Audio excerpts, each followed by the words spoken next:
Don't be rude. You are fake news. And we had the most beautiful piece of chocolate cake that you've ever seen. Does that make sense? They will be met with fire and fury. This egregious display of hatred, bigotry, and violence on many sides. On many sides. We will have no choice but to totally destroy North Korea. It's got to be in tip-top shape. He is a sick puppy. You are fake news. Bonjour et bienvenue dans Trump 2020, le podcast IFRI TTS au Slate qui revient chaque semaine sur l'actualité américaine avec Laurence Nardon, responsable du programme Amérique du Nord à l'IFRI. Bonjour Laurence. Bonjour Christophe. Une nouvelle bavure policière a mis le feu aux États-Unis. Cette bavure, c'est celle qui a conduit à la mort de George Floyd, citoyen afro-américain de 46 ans, tué lors de son interpellation à Minneapolis le 25 mai dernier. On a tous et toutes vu les images insoutenables de cet homme noir, plaqué au sol et étouffé par le plaquage du policier Derek Chauvin, depuis inculpé pour meurtre au 3e degré, c'est-à-dire homicide involontaire, et acte cruel et dangereux ayant causé la mort. Ces images ont provoqué de nombreuses manifestations dans plus de 140 villes du pays, certaines dégénérant en émeutes et en pillage. Mardi 2 juin, à peine sortis de l'épidémie de Covid-19, les gouverneurs de 21 États faisaient intervenir la garde nationale, tandis que de très nombreuses villes décrétaient un couvre-feu et que le New York Times recensait déjà 5 victimes. Le pays est sous tension et Donald Trump attise les braises en se mettant en scène comme le président de la loi et de l'ordre, Law and Order, a-t-il tweeté. Laurence, nous allons revenir aujourd'hui sur les violences policières dont sont particulièrement victimes les Afro-Américains. Pourquoi ces violences sont-elles si nombreuses ? Oui Christophe, il faut s'interroger sur ce niveau de violence policière aux États-Unis. Pour ça, il nous faut des chiffres.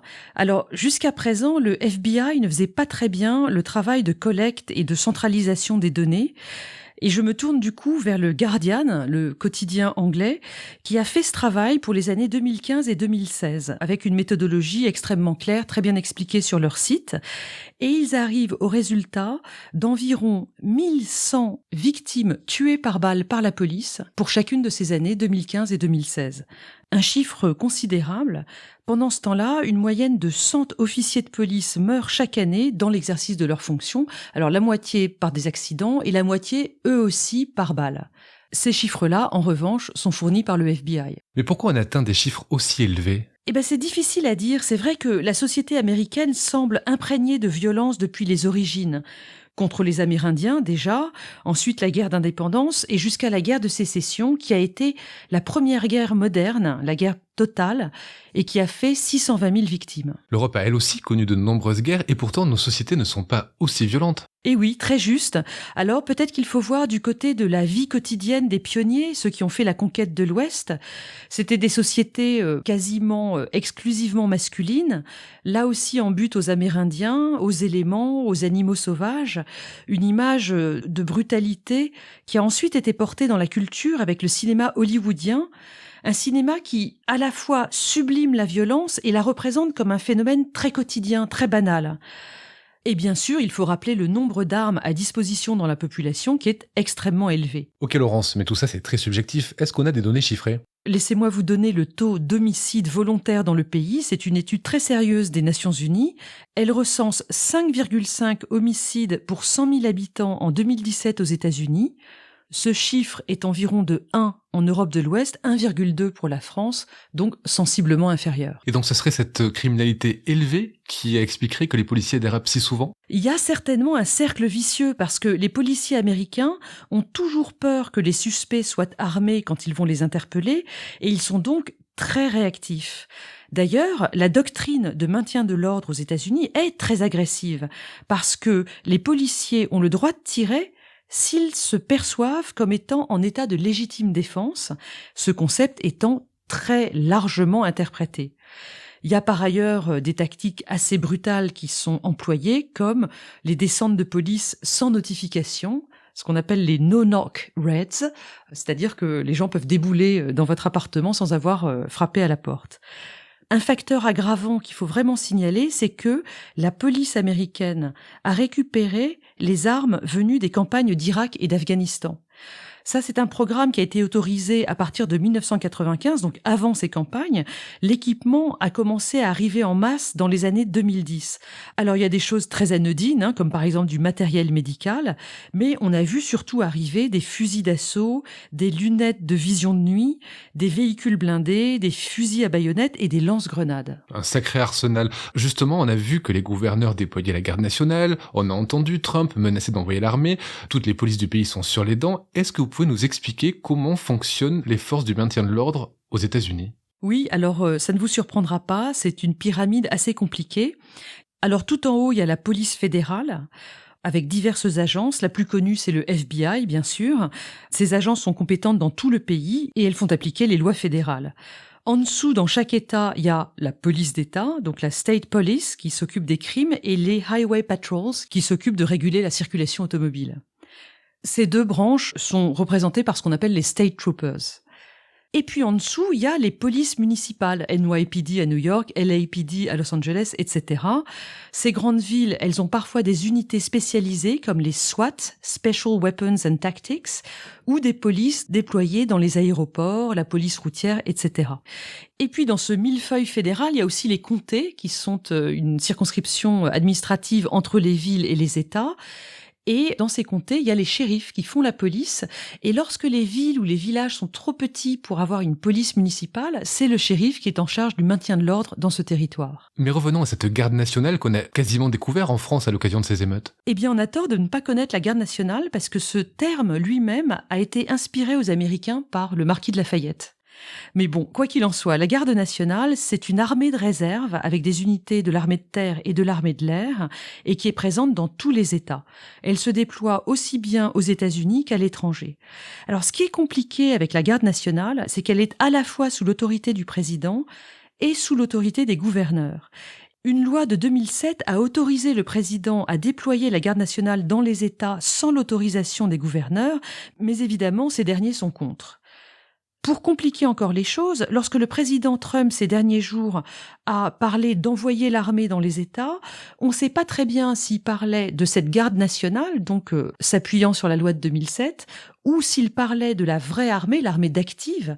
Et dans ce cas-là, il invoquait une autre loi qui date de 1807 et qui est le Insurrection Act. Mais est-ce qu'on a déjà vu un président envoyer l'armée active sur le territoire américain ? Oui, ça s'est déjà fait, notamment en 1992 en Californie, après déjà des émeutes raciales, celles qui ont suivi le tabassage de Rodney King. Alors revenons maintenant au fait que les Noirs soient particulièrement victimes de violences policières. Comment l'expliquer ? Alors déjà, revenons aux chiffres du Guardian que je citais tout à l'heure et qui explique bien la surreprésentation des Noirs dans les victimes des bavures policières. Pour l'année 2015, le journal recense donc 1146 victimes de bavures policières aux États-Unis. Sur ce chiffre, 307 victimes étaient noires, soit 8 victimes par million de population noire aux États-Unis, et 584 victimes étaient blanches, soit 3 victimes par million de population blanche aux États-Unis. Ces pourcentages pour l'année 2016 sont de 7 victimes noires par million d'habitants noirs et toujours 3 victimes blanches par million d'habitants blancs aux États-Unis. Donc on voit que les pourcentages sont très différents. Mais Laurence, si on regarde les chiffres, il y a plus de blancs victimes de bavures policières aux États-Unis. Oui, bien sûr, parce que c'est rapporté à la population totale. Les blancs sont encore plus nombreux. Ils représentent 63% de la population américaine. Et d'ailleurs, ce sont ces chiffres qui permettent aux commentateurs nativistes de Fox News de dire qu'il n'y a pas de racisme aux États-Unis parce que ce sont les Blancs qui sont le plus victimes de bavures policières. Mais évidemment, il faut regarder ça en termes de pourcentage. Donc en résumé, les Noirs sont bien proportionnellement plus victimes de bavures policières aux États-Unis. Est-ce que ça veut dire que la société américaine est raciste ? De toute évidence, il faut se poser la question, et c'est vrai que la communauté noire aux États-Unis, qui a été victime de l'esclavage jusqu'en 1865, puis du système de ségrégation Jim Crow jusqu'en 1965, reste victime jusqu'à aujourd'hui d'actes racistes réguliers. Et d'ailleurs, il y a peut-être eu une aggravation de ce phénomène dans les années récentes, parce que avec la séquence Obama-Trump, on a un peu la double peine. Sous Obama, Jimmy Carter l'avait dit à l'époque, il y a eu peut-être un phénomène de peur identitaire dans une partie de la population blanche face à ce président noir arrivant à la Maison-Blanche. Et puis ensuite, lorsque Trump arrive, lui, au pouvoir, pour le coup, c'est une revendication identitaire blanche qui se décomplexe. Et c'est vrai qu'aujourd'hui, beaucoup d'observateurs pointent l'image de l'homme noir ou du jeune homme noir qui continue à être perçu comme un individu très dangereux par une majorité de la population. Lorsque Trayvon Martin s'était fait assassiner par un vigile en 2012, Obama avait évoqué le fait que s'il avait eu un fils, il aurait peur pour lui. Et toutes les mères afro-américaines aux États-Unis conseillent à leurs jeunes garçons de ne pas courir, de ne pas mettre la capuche de leur sweatshirt, de montrer leurs mains en toute occasion pour ne pas avoir de problème. On est quand même dans une situation très dangereuse pour beaucoup de ces jeunes noirs aux États-Unis aujourd'hui. En février dernier, d'ailleurs, un jogger en Géorgie, Ahmaud Arbery, s'est fait descendre par 2 blancs qui habitaient dans le coin parce qu'il était en train de courir et que donc on pensait qu'il venait de commettre un crime. J'en profite pour dire que les chiffres du Guardian qu'on a déjà cités plusieurs fois ne concernent que les meurtres commis sur des personnes noires par les policiers et n'incluent pas ceux qui sont commis par des citoyens lambda. Mais est-ce que ça veut dire, Laurence, qu'il n'y a pas eu de progrès depuis les années 60 ? Si, je pense qu'il y a eu d'immenses progrès depuis la période des droits civiques. Aux États-Unis, le multiculturalisme est extrêmement présent dans la culture.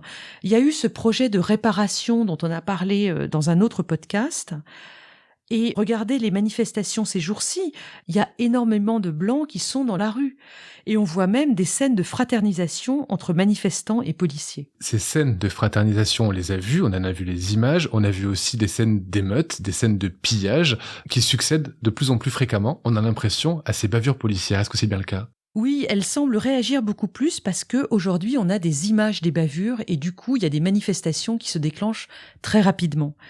Historiquement, on peut voir que dans les années 60, les seules émeutes qui aient vraiment dégénéré après un contrôle de police racial, c'était à Détroit à l'été 1967. 43 morts en une semaine. Depuis, ça s'accélère. En 1991, Rodney King est arrêté pour excès de vitesse et battu par la police de Los Angeles. La scène est filmée au caméscope à l'époque. Mais c'est pas ça qui déclenche les émeutes, c'est plutôt le fait que 6 mois plus tard, en 1992, les policiers sont jugés et reconnus non coupables. 6 jours d'émeutes, 60 morts à Los Angeles.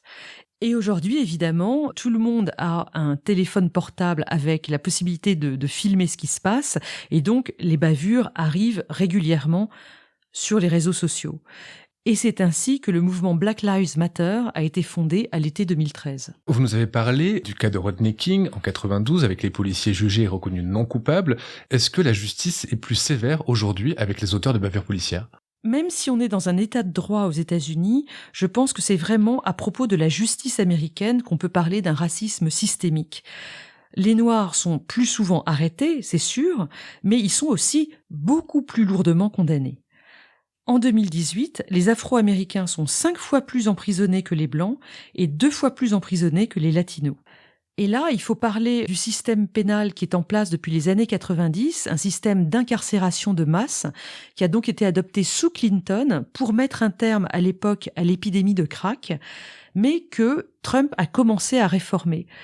En effet, toute la classe politique se rend compte que cette incarcération de masse ne fonctionne plus, est beaucoup trop coûteuse humainement et économiquement.